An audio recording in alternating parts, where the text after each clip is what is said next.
Ladies and gentlemen, please welcome host of Candace Owens, Candace Owens.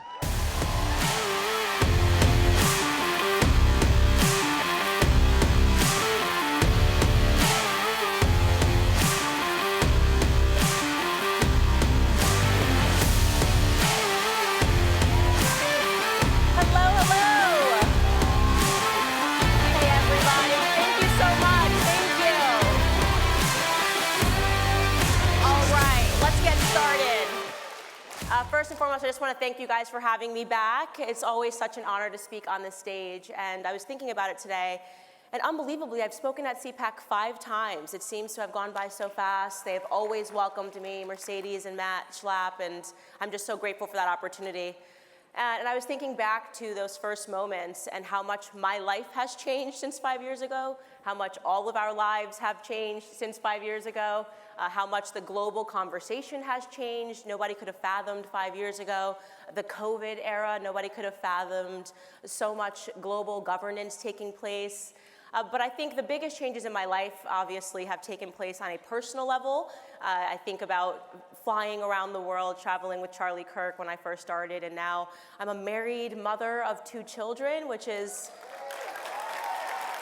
the best part of life beginning for me. And so much changes when you become a parent. You hear it all the time, and it's so correct. And I think what really changes is your understanding of what matters in the world. You know, you look at your children, you look at your family, and you understand that this is what really matters. But in the same vein, you could say that you also understand what doesn't matter, what's not important. And then you also understand what can't matter. And I want to talk about that for a little bit, because when I say what can't matter, I'm talking about matter as a word, as a substant existence of something, things that cannot materialize. I have this thought all the time. I'm so preoccupied with thinking about things that cannot materialize now that my children are in this world, because the fight now seems so much more important. The battles now, we are deciding upon the future for our children, for my children, and I've never been more committed. So I wanted to first share with you something that a colleague of mine posted, Matt Walsh. He posted this onto his Twitter yesterday, actually, and I was really struck by it because I've read things like it from the past, and I think it really serves a reminder for everyone in this room as to where we are today in America. This is the passage. It was written during the Civil War, and this is a letter to a loved one from a soldier, an infantryman in Pennsylvania. He writes, "Under the dark shade of a towering oak near the Dunker Church lay the lifeless form of a drummer boy, apparently not more than 17 years of age, flaxen hair and eyes of blue, and form of delicate mold. As I approached him, I stooped down, and as I did so, I perceived a bloody mark upon his forehead. It showed where the leaden messenger of death had produced the wound that caused his death. His lips were compressed, his eyes half open. A bright smile played upon his countenance. By his side lay his tenor drum, never to be tapped again." So again, to provide that context, this was written as just a letter to a loved one from an 18-year-old soldier. And why Matt was struck by this passage and why I have been similarly stricken by passages like it, reading these letters that just soldiers, 18-year-old, 17-year-old boys were writing back home, is how poetic and how beautiful it is. This is not written by somebody with a formal education. It's written by an 18-year-old just saying, this is what I'm seeing on the battlefield. And yet it reads like a haunting poetry. And it begs the question, what on earth has happened where once upon a time in America, you had people with no formal education that were able to produce words and content like this. And now we are suddenly in a society where there's so much formal education. And do you think the average 18-year-old could describe what they're seeing in that way? This is not a stunning example. This is not a person that was exceptional. This was your average 18-year-old during the Civil War. So what's happened in American society today? We've given out so many degrees. We actually, as a fact, have never given out more degrees. And yet, from an IQ perspective, we have never produced students that are this dumb. That doesn't make sense. I'm serious. I'm talking about their standardized tests. Children are getting dumber and dumber and dumber, and you have to ask yourself why or how that is. Also, the emergence at the university level of what Thomas Sowell refers to as soft subjects, right? People that are receiving all of these degrees, but getting them in bizarre subjects like gender studies. What is that? What do you do for 4 years when you major in gender studies? What do you do when you graduate with a degree in gender studies? Here, I'll ask you guys a question. Have you ever, at any moment in your entire life, I want you to think of every single moment in your life, have you ever, in a time of trouble, or if you just had a basic question, have you ever said, man, I really need a gender studies major right now to sort through this?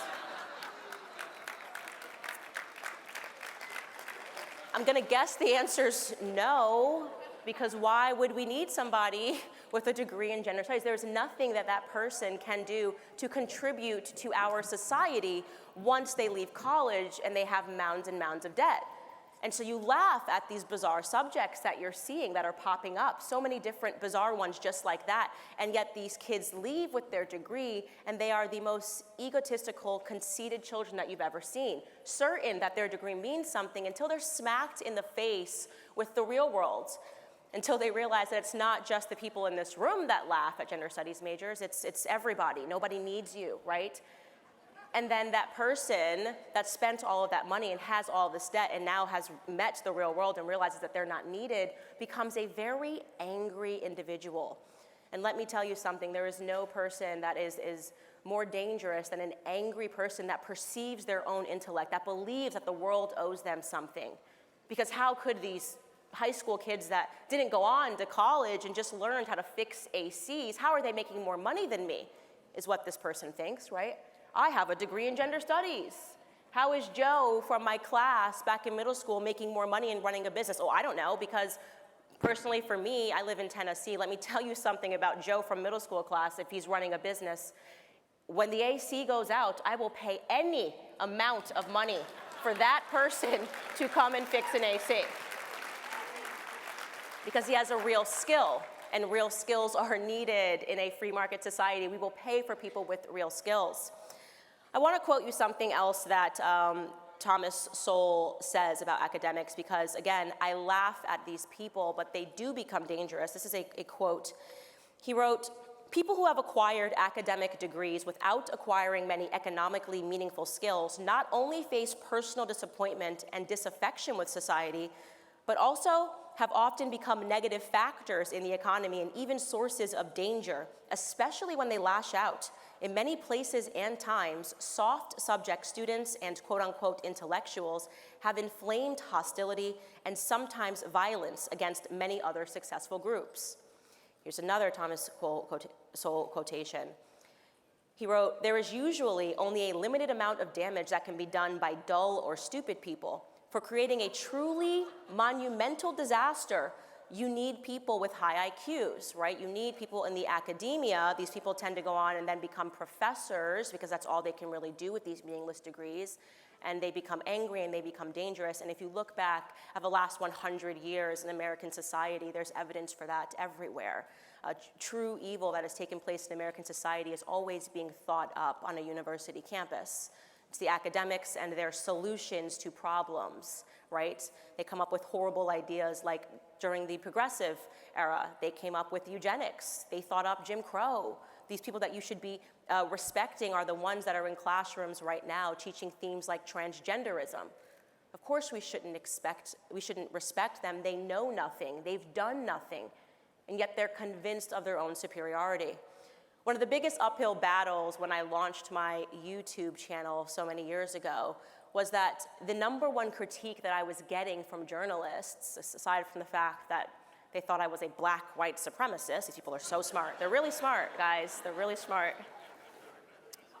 But they kept remarking on the fact that I hadn't finished college. Like that was what made them feel above me. Well, Candace didn't finish university. Yes, it's true. I had to drop out in my senior year because Sallie Mae had a big collapse and my family couldn't afford it. So these elitists and their mentality mocked me for years until I eventually finished, but they mocked me and they felt better and smarter than me because they have a meaningless degree, and that makes them feel that they are of some importance.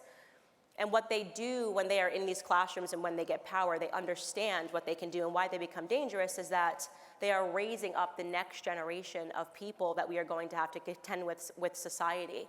They are brainwashing them with more bad and dangerous ideas. I'll give you just a few examples of some that we are dealing with today, some things that have materialized in our society today. There is the battle of climate change, right? It's every couple of years they change why we're all going to die. I don't know, when I was in school. Global warming, maybe when you were in school. It was global cooling. There was the ozone layer catastrophe. They told people acid rain if you're from the 70s. You know, they keep telling us we're all going to die every 10 years. We get it, right? And you wonder, why is this a focus? Why are they obsessed with making students feel this fear? Why did they make me, try to program me when I was in high school to watch Inconvenient Truth and listen to Al Gore lecture us the planet was going to be gone in 10 years unless we, of course, listened to more governance?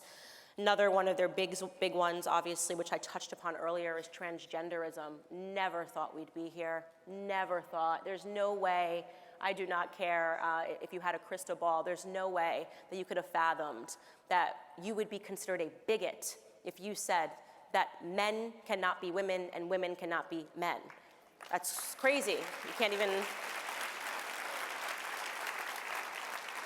that you would be considered a bigot. I've been called a bigot for saying that only women can give birth. These things are obviously true, and yet they are teaching students. People are earning degrees in categories like transgenderism to learn that no, actually that's not true, that there's something other than reality that you can achieve.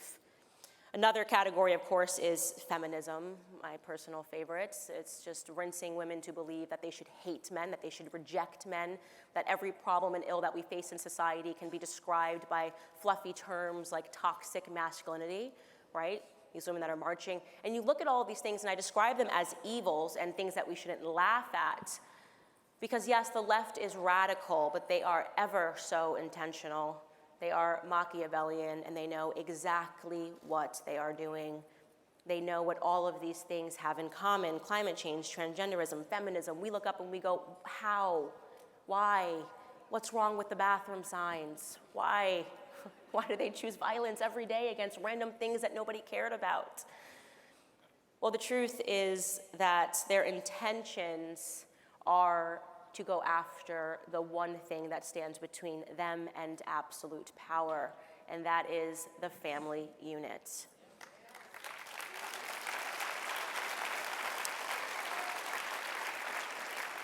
And so we revisit those topics, and I want you to remember this because it's so important. You will see it everywhere, an attack on the family unit. You revisit those categories and the things that they are raising up children to believe, and you see how it destroys families. Climate change, of course, what they tell children first and foremost is that it would be irresponsible to have big families. It would be irresponsible to have children. AOC once said that she wasn't going to have children because of planet and climate change. She thought it was irresponsible. Now listen, I am not going to fight her. Not going to fight her on that one. But think about that. Think about the fact that Prince Harry and Meghan Markle were awarded with an award, a climate change award, for agreeing to only have 2 children because it's better for the planet. It's so evil, it's so sociopathic, but this is what they are awarding people for. You revisit transgenderism, and what better way to annihilate families than to annihilate bodies? You won't be able to produce families. You have men that are mutilating their bodies so that they can't reproduce. You are having women that are mutilating their bodies so that they cannot reproduce. You are having people that are confused, people that are taking so much medication after they realize, of course, that mutilating your own body does not change your sex. It does not do that. It's just you mutilating your own body.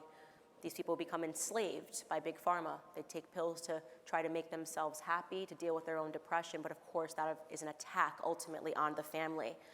And then you look at feminism and you look at how radical it's become and the hatred towards men, and you see the way that women speak of men, absolutely no respect the modern feminist has for man. And you see them confusing gender roles again, telling women that they need to be just like men. We need to go out in society. We need to climb the corporate ladder. Don't worry about your kids. The government will raise them. That's why we have the Department of Education, which, by the way, should be abolished.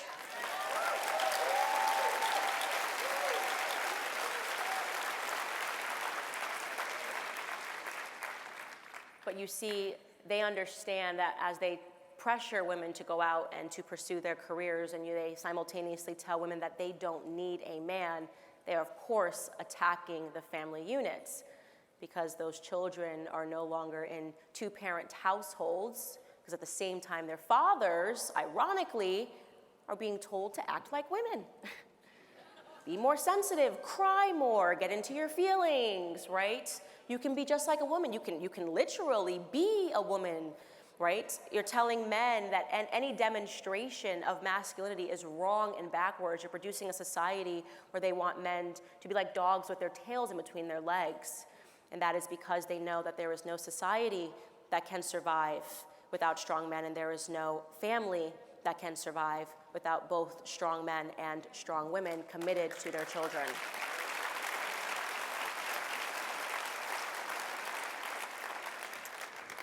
Family is what it's all about, and I think that has been my biggest understanding over these last 5 years, that it is the most important topic.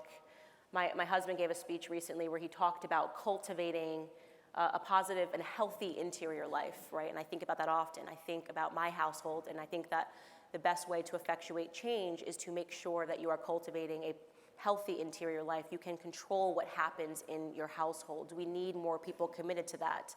A friend of mine, Jack Posobiec, says, if you want to be a rebel, start a family. I'm going to add to that and say, don't just start a family, keep a family.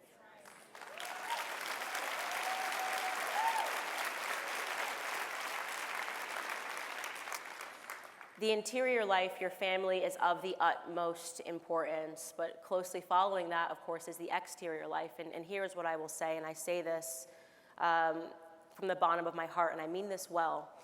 If you are somebody who believes that we need to meet and sit down and break bread with the left on these various topics to figure out how we can come together, we don't need you.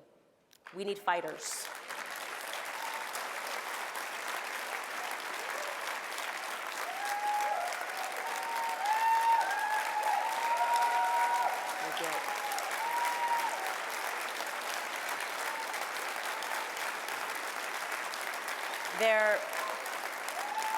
There is no middle ground on transgenderism. There is no middle ground on child grooming. There is no middle ground on coming up with fluffy terms for pedophilia.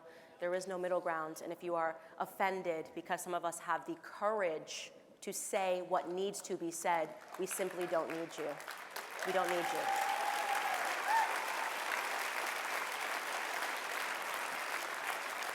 Ladies and gentlemen, I think I have made a career of fighting like hell. My promise to you always upon this stage and out in the world is that I will never stop fighting like hell, especially when it comes to family. Thank you so much. God bless you all.